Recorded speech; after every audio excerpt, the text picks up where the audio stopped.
Hello and welcome to our 16th session in our AI Studio setup. And in this session, we are going to explore Linux on Windows. Most of the LLM models will be first released on Linux. And if you want to train your own LoRa's or try the latest version of LLM, we need to run it on Linux. With the latest version of Windows 11, you have a new feature called as WSL, means Windows Subsystem of Linux, wherein you can run the entire Linux system on your Windows. And in this session, we are going to enable WSL on Windows and install Ubuntu version on our Windows system. We want our Ubuntu installation not in its default location, but we want it in our desired D drive. So how to install WSL in customized location? We are going to explore it in this session. Before we install Windows Subsystem for Linux, we have to see that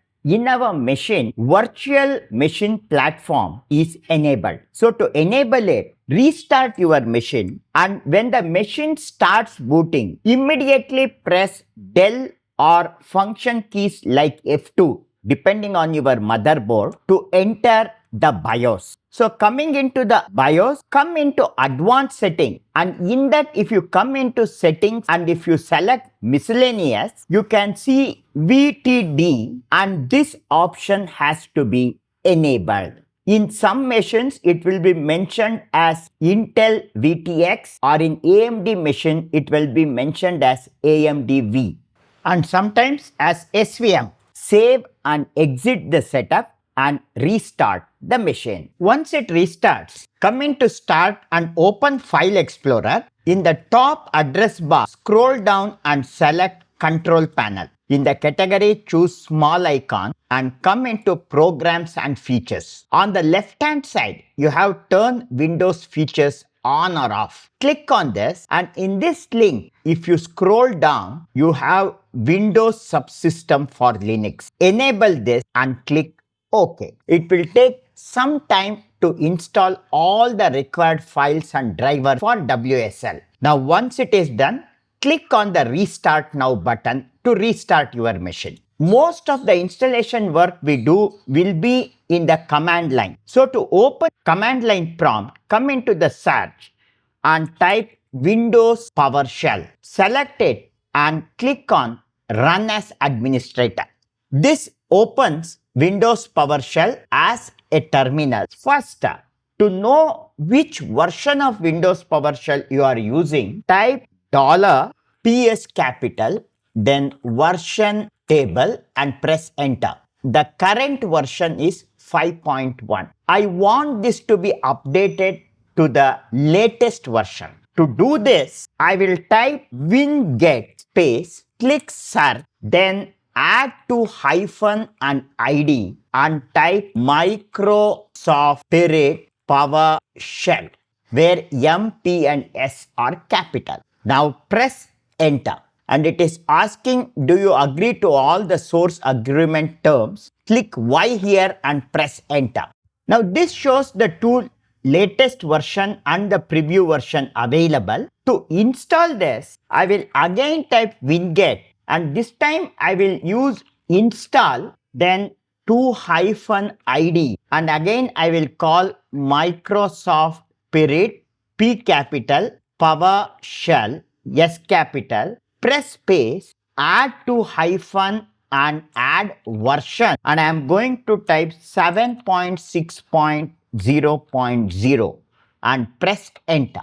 The application is now getting downloaded and it is getting installed on your machine. After download, it is showing starting package install successfully installed. Close Windows PowerShell. After install, one thing you have to remember is the original Windows PowerShell 5.1 version will not be updated, but a new Windows PowerShell will be installed with the old version. So if I come into the search and if I type Windows PowerShell and if I launch this Windows PowerShell, run as administrator, type $PS version table, it is still showing 5.1 because this is a different version. So I will close it, and in search you come and search pwsh. And you have another application here, PowerShell 7. You have to select this application and click on Run as Administrator. And now here you can see this is PowerShell 7.6.0. Now let us install Windows Subsystem for Linux. Now to start the installation of Windows Subsystem for Linux, first I want to know which all versions are available. Type WSL 2-list 2-online, and if you press enter, it is going to show me a list of all the available Windows Subsystem for Linux version, and I am now going to select this Ubuntu 24.04. Now to install this, I will come into the prompt and type WSL 2-install then -d, and I am going to call Ubuntu. See, I have to use this version, Ubuntu -24.04. You have to type exactly this name here. Press enter. So now you can see Ubuntu 24.04 LTS is now getting downloaded. It is installing Ubuntu 24.04 LTS, and once the installation is complete, you can see launching 24.04, and it is asking me to create a default Unix user account. You can type in any name here.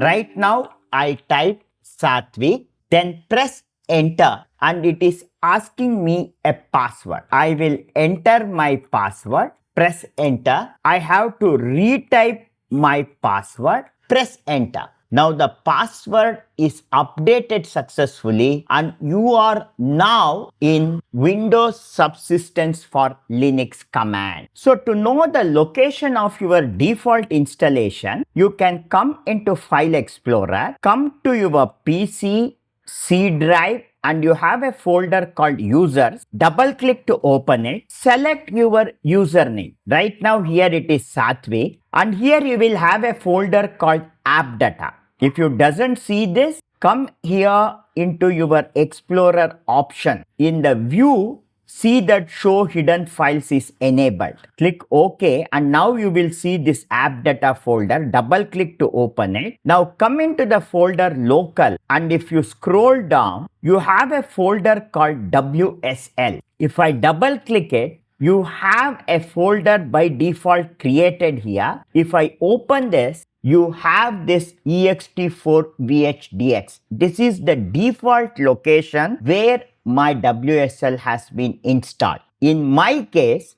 I want this installation on the D drive. If you come into the PC D drive AI Studio, we had already created a folder called WSL. I want my installation to be shifted to this WSL folder. I will come back to my PowerShell, and right now I am inside Windows Subsystem for Linux. I will type exit and press enter. So I have now come out of Linux. Color you can identify. This is Windows Subsystem for Linux, and I have come back to my Windows PowerShell. Type WSL 2-shutdown and press enter. WSL will be shut down. I will type CLS to clear the screen. I am going to type WSL-L-V and press enter. So you can now see the installed version, and it is currently stopped. I am first going to export my Ubuntu installation from my default location to D drive. I will type WSL 2-export, type which version I want to export. It is Ubuntu -24.04. You have to type the same name mentioned here. Press space. Then where I have to export, I will come back to my folder in D AI Studio WSL. So in the address bar, I select this address, press Ctrl C to copy. In the PowerShell, I will press Ctrl V to paste it. And in this location, I will add backward slash and I will give it a name as Ubuntu tar and press enter. All the files are now getting exported into a file name called ubuntu.tar. Now once it is done, I will just type WSL 2-unregister and I will again mention correctly the same name Ubuntu 24.04 and press enter. Our Ubuntu version has been unregistered. I will type WSL, add to hyphen and call import Ubuntu 24.04, same name. Where I want my installation, I will come into my Explorer and I will select the same address, AI Studio WSL. So you can see the ubuntu.tar file created here. This is the backup. I will come back to PowerShell, press Ctrl V to paste this location, then press space from where I have to import the location is AI Studio /WSL what is the name I have given to the file? Ubuntu.tar space add hyphen and I will call this as version 2. Press enter. The entire WS will now be imported to this AI Studio WSL. So now if you come into the folder, this has been exported. I will come back to PowerShell, type WSL space -L-V and press enter. You can see Ubuntu 24.04 running. And if I want to launch it, I am going to call WSL-D and the name Ubuntu 24.04. Press enter. Ubuntu is getting launched, and to know whether the username is correct, type here who am I and press enter and you can see your username here. So with this, we have successfully installed Windows Subsystem for Linux and it has been imported. So with this done, we are next going to install all our AI tools both in WSL and in Windows. Let us start building our local ChatGPT like LLM from our next session.